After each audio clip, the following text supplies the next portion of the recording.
여러분이 집에서 혹시 동물 키우시면 개를 키운다. 개 이름을 누가 져요? 옆집 아저씨가 져줘요? 목사님이 기도하고 져줘요? 응? 누가 져요? 주인이 짓죠. 그런데 사람은 주인이 아닌데, 사람이 창조하지 않았는데 하나님은 사람에게 그 짐승들의 이름을 짓게 하셨다는 거예요. 왜? 하나님은 우리를 그런 존재로 대하고 계시다라는 거예요. 그렇게 만드셨다는 거예요. 그런데 우리가 죄로 인해서 그 모든 하나님 만드신 형상을 잃어버린 거죠. 그걸 예수님을 통해서 다시 회복시키셨단 말이에요. 자, 그러면 우리는 그에 합당한 삶을 살아야죠. 그런데 그에 합당한 삶을 살기 위해서 기억하라는 거예요. 기억하라. 누구를 기억하라? 하나님을 기억해야 된다. 하나님을 기억하게 하기 위해서 부모를 주셨어요. 부모를 볼 때마다 누구를 기억하라? 하나님을 기억하라. 그래서 부모를 공경함으로 하나님을 공경할 수 있어야 한다는 거예요. 여러분, 북이스라엘이 멸망할 때 그 멸망하는 이유를 열왕기하에는 이렇게 말합니다. 17장 7절에 보면 그 하나님 여호와께 죄를 범하고 또 다른 신들을 경외했다. 그러니까 경외한다라는 건 하나님밖에 쓸 수가 없는 단어인데, 이걸 감히 경외하는 그 행위는 하나님께밖에 할 수 없는 건데 감히 신 같지도 않은 신에게 썼다 이거예요. 그래서 이스라엘이 멸망했다는 거예요. 그런데 하나님은 그렇게 예민한 분인데, 야, 나한테 쓰는 단어는 나한테만 써야 돼, 이렇게 예민한 분인데 그 경외한다는 말을 부모에게 쓰는 건 문제가 안 된다는 거예요. 여러분, 10가지의 계명 중에 가장 우리가 비중 있게, 무게 있게 여겨야 될 계명이 뭐겠느냐 이렇게 하면 아마도 앞에서부터 4가지 계명 중에 고를 겁니다. 그렇지 않겠습니까? 왜냐하면 앞에 4가지 계명이 누구에 대한 계명이니까? 하나님에 대한 계명이니까 10가지 중에 혹시 골라봐라 그러면 뭐가 제일 중요하겠냐? 그러면 대다수가 앞에 계명에서 고를 거예요. 저는 이런 마음이 들어요. 이 말씀을 준비하면서 이번에 이 말씀을 쭉 준비하면서 예전에도 이 말씀 속에서 그런 마음을 많이 느꼈지만 이번에 더더욱 느끼는 것은 이 말씀 하나로 사실은 모든 말씀이 대변되어지지 않는가. 왜냐하면 부모를 공경한다는 것 자체가, 그것이 부모가 누군지를 안다면 하나님을 공경하게 되고 또 하나님을 사랑하게 될 것이고, 이웃을 사랑하라 할 때 우리의 이웃의 가장 첫 번째 이웃이 누구냐면 바로 부모인 거죠. 부모. 그렇기 때문에 이 한 말씀에 그 모든 말씀이 다 함축되어 있다. 그래서 특별히 이 말씀에 보면, 여러분, 이 10가지 말씀 중에서 이 말씀에 보면, 자, 안식일을 기억하여 거룩하게 지키라. 그러면서 9절에 보면 엿새 동안은 힘써 내 몸을 행할 것이나, 10절에 보면 일곱째 날은 내 하나님 여호와 안식일인즉 너나 내나 이렇게 해서 아무 일도 하지 말라로 끝나죠. 그렇죠? 지키라. 그러면서 11절에 이는 여섯 동안 여호와가 이렇게 하셨고 여호와께서 그날을 복되게 하셨고 거룩하게 하셨다라는 말로 설명으로 끝나요. 그런데 놀라운 건 12절은 한 절밖에 안 되는데, 그런데 여기는요 조건으로 되어 있어요. 뭐냐면 너 부모를 공경하라. 이건 사실은 마땅히 할 당위성이 있는 말씀인데, 그렇게 하라. 그리하면 내 하나님 여호와가 내게 준 땅에서 내 생명이 길리라 라고 말씀하고 있어요. 앞에 있는 4번째 말씀만 해도 그렇게 해야 된다. 안식일을 거룩하게 지켜라. 기억해서 거룩하게 하라. 왜? 하나님이 그걸 거룩하게 해놨기 때문에 그걸 훼손하면 안 된다는 말씀으로 했다면, 이 말씀만 유일하게 네가 이렇게 하면 내가 이렇게 해주겠다라고 말씀하고 있다는 거예요. 10가지 중에서. 그래서 더더욱 이 말씀이 중요하구나. 이 말씀이. 우리가 이 10가지 말씀 중에 이 5번째 말씀을 정말 중요하게 여겨야 되겠다. 하나님이 얼마나 중요하면 본인에게만 쓰는 단어를 부모에게도 쓰도록 하셨다라는 것은 부모랑 하나님을 그렇게 같이 여기라라고 말씀하고 있는 것이기 때문에, 이 말씀은 한 앞에 있는 대신 계명, 하나님을 향해서 지켜야 될 계명에 사실은 포함시켜야 되는 거예요. 자, 그렇다면 어떻게 공경해야 될까? 성경상에 찾아보면요. 첫 번째는요. 이 말씀이, 자, 여러분, 부모를 공경하라 한 이 말씀이 누구에게 한 말씀일까요? 누구에게? 자녀에게 한 말씀이겠죠? 어떤 자녀에게 한 말씀일까요? 이 말씀은 지금 이스라엘에게 한 말씀이에요. 이스라엘과 언약을 맺은 말씀이에요. 그쵸? 그러면 이스라엘과 언약을 맺었다면, 이스라엘이 언약을 맺었다면, 지금 이 시대에 이스라엘의 가장 주된 세력이 몇 세일까요? 지금 하나님과 계약을 맺고 있는 주된 시대가 몇 살일까요? 몇 살? 어린아이들일까요? 어린아이들이 아니겠죠. 어느 세대냐면 쉽게 말해서 전쟁에 나갈 수 있는 사람들. 예. 20세 이상? 예. 보통 30세에서 50세까지.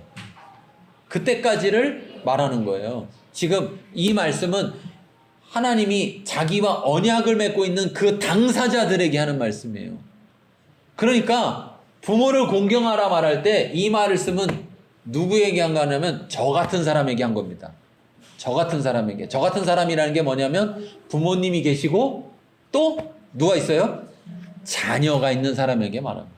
이게 나중에 시간이 흘러서 자녀들에게 전달되면서 이제 제가 저희 자녀들에게 이 말씀을 가르치게 되는 것이지만 이 말씀을 처음 받은 대상자들은 누구냐면 예, 부모가 있고 자녀가 있는 그런 대상자들에게 한 거예요.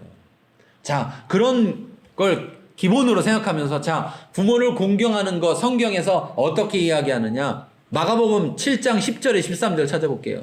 모세는 내 부모를 공경하라 하고 또 아버지나 어머니를 모욕하는 자를 죽임을 당하리라 하였거늘 너희는 이르되 사람이 아무에게나 어머니에게나 말하기를 내가 드려 유익하게 할 것이 고르반 곧 하나님께 드림이 되었다고 하기만 하면 그만이라 하고 자기 아버지나 어머니에게 다시 아무것도 하여 드리기를 허락하지 아니하여 너희가 전한 전통으로 하나님의 말씀을 폐하며 또 이 같은 일을 많이 행하느니라 하시고. 자, 무슨 말이냐면 부모가 뭔가 필요한 것이 있어서 달라고 하는데 그걸 드려야 되는데 그걸 드리려고 할 때 이건 하나님께 드린 겁니다. 그래서 하나님께 드리려고 빼놓은 거예요. 이렇게 얘기하면 랍비들은 안 드려도 된다 이렇게 말하고 있어요. 근데 그러면 예수님 뭐라고 하느냐? 12절에 보니 자기 아버지나 어머니에게 다시 아무것도 하여 드리기를 허락하지 않았다. 무슨 얘기냐면 그걸 못 드렸다면 다른 것이라도 드려야 되는데 드리지 않는다는 거죠. 없다고 하면서. 없다고 하면서. 제가 어제 이 말씀을 계속 지난 한 주간 이렇게 보면서 또 어제 이렇게 정리하면서 제 자신부터 굉장히 좀 많이 이 말씀에 찔리더라고요. 부모를 공경함에 있어서 첫 번째는요, 부모 공경을 우선적으로 해야 된다. 우선적. 제가 몇 년 전에, 한 2, 3년 전에 그런 일이 있었는데, 어느 날 이렇게 가만히 생각하니까, 자식을 위해서는요, 자식이 필요하다고 그러면 돈이 없으면 어떻게 해요? 빌려서라도 하죠. 근데 부모를 공경하고 싶다고 하면서 왜 못한다고 그러죠? 돈이 없어서 못한다고. 저도 그러고 있더라고요. 저도 그러고. 자식한테 뭐 해주는 거는 필요하다면 돈을 빌려서라도 해주는데, 예. 아, 돈이 없어서 부모님 뭐 이거, 어머니 뭐 이거 해드리고 싶은데 못 해드려. 이러고 있더라는. 우리가 혹 그러지 않는가. 부모 공경하는 것을 더 우선으로 생각해야 되는데, 부모보다 다른 것을 더 우선하지 않는가. 그러면서 공경한다 또는 공경하지 못한다고 하지는 않는가. 여러분 놀라운 사실은 이런 겁니다. 자식한테 아무리 잘한다고 자식이 효자되지 않습니다. 죄송한 말씀이지만 자식한테 아무리 잘해야 자식이 효자되지 않아요. 그런데 부모에게 효자되면 그 자식이 그 보물을 보고 효자가 됩니다. 이건 변함이 없는 거예요. 변함이 없는. 그런데 우리는 어쩌면 지금 시대, 특히 지금 시대에서는요, 부모보다 뭐를 더 우선해요? 자식을 더 우선합니다. 나중에 땅 치지 마세요. 부모들. 내 자식이 그럴 줄 몰랐다. 내 자식은 변한 게 없어요. 누구만 변했어요? 나만 변한 거예요. 나만. 내가 처음부터 불손한 목적을 가지고 자식을 대한 거지. 어? 하나님은 지금 3대가 다 있는 이들에게 그 중에 가장 주축에게 뭐라 하냐면 부모를 공경하라고 합니다. 얼마만큼 공경해야 되느냐면 하나님 대하듯이 공경해야 된다. 그래서 심지어 하나님 준다고 핑계로 부모를 주지 않아도 안 된다라고 말하는 거예요. 지금요. 그러니까 부모 공경을 우선적으로 생각하라는 거예요. 이렇게 할 때 그 자녀들이 그 부모가 부모에게 하는 것을 보고 나중에 그 자녀들이 부모 됐을 때에도 부모를 우선하는 거죠. 그런데 자 보세요. 부모가 맨날 부모보다 자식을 더 우선해요. 그럼 그 자식이 부모 됐을 때 보고 배운 게 뭐예요? 자식을 우선하는 거예요. 그러니까 누구를 더 열심히 해요? 부모보다 자식에게 더. 그런 경우 많이 봤습니다. 그런 경우 많이 봤습니다. 자식한테 몇백만 원짜리 사주는 건 뭐 일도 아니더라. 심지어 꼬맹이들, 우리 제일 우리 이제 제 막내 아니네 이제. 동생 생겨가지고 막내 아니네. 야, 조만한 애들 나가지고 조만한 애들이 이제 차 타라고 차를 막 100만 원짜리 사주더라고. 차를 100만 원짜리 사주. 그 전기로 해서 이렇게 앉아서 운전하는 차 애들 막 100만 원 하더라고. 장난감 차. 장난감이라고 하면 뭐죠? 크니까 이렇게 100만 원짜리 사줘. 근데 걔가 얼마를 써요 그걸? 얼마 쓰지도 않아요. 몇 번 타고 안 타. 근데 부모한테 100만 원짜리 안 해드려. 어리석어서 그래. 부모님한테 자꾸 금부칠 해드리세요. 그럼 다 누구 거예요? 누구 거예요? 뭐 다들 막 자기들만 막 깨끗한 척을 하네? 누구 거예요? 가져가셔요? 아니 잘 쓰시고서 가실 때 놓고 가시잖아요. 아닌 척들을 해보래요. 자식한테 사준 거는 다 똥값 되는 거예요. 없어지는 거예요. 우리가 생각해보면 사실 우리가 부모님께 드리는 건 드리는 게 아니에요. 우리가 부모님께 드리는 건 결국은 어떻게 됩니까? 다 내게 돌아와요. 네. 왜? 부모님 용돈 드렸더니 부모님이 누구한테 용돈 줘요?